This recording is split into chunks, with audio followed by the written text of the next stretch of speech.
ಎಲ್ಲರಿಗೂ ನಮಸ್ಕಾರಗಳು.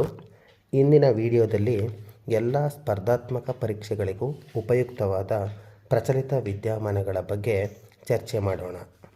ಮೊದಲಿಗೆ ಕರ್ನಾಟಕ ರಾಜ್ಯ ಮಾನವ ಹಕ್ಕುಗಳ ಹಂಗಾಮಿ ಅಧ್ಯಕ್ಷರು ಯಾರು? T. Shyambhat. Story of my life ಎಂಬ ಪುಸ್ತಕವನ್ನು ಬರೆದವರು ಯಾರು?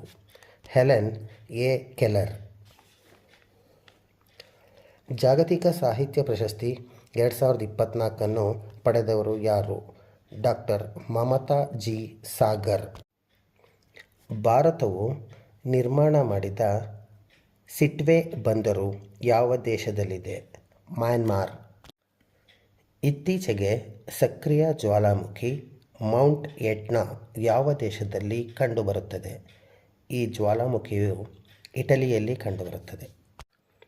ಮೊಟ್ಟಮೊದಲ ವಿಶ್ವ ಸೈಬರ್ ಅಪರಾಧ ಸೂಚ್ಯಂಕದಲ್ಲಿ ಅಗ್ರಸ್ಥಾನದಲ್ಲಿರುವ ದೇಶ ಯಾವುದು? ರಷ್ಯಾ. ಭಾರತವು 10ನೇ ಸ್ಥಾನದಲ್ಲಿದೆ. ಮೌಂಟೇನ್ ಕ್ಲೀನಿಂಗ್ ಕ್ಯಾಂಪೇನ್ 2024 ಯಾವ ದೇಶ ಆರಂಭ ಮಾಡಿದೆ? ಈ ಕ್ಯಾಂಪೇನನ್ನು ಆರಂಭ ಮಾಡಿದ ದೇಶ ನೇಪಾಳ.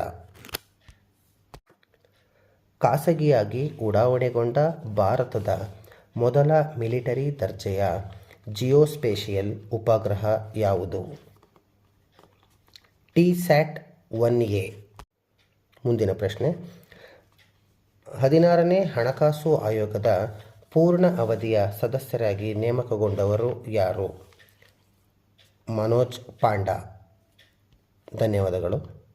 ಮುಂದಿನ ತರಗತಿಯಲ್ಲಿ ಇನ್ನಷ್ಟು ಪ್ರಚಲಿತ ವಿದ್ಯಮಾನಗಳ ಪ್ರಶ್ನೆಗಳನ್ನು ನೋಡೋಣ. Please support and subscribe.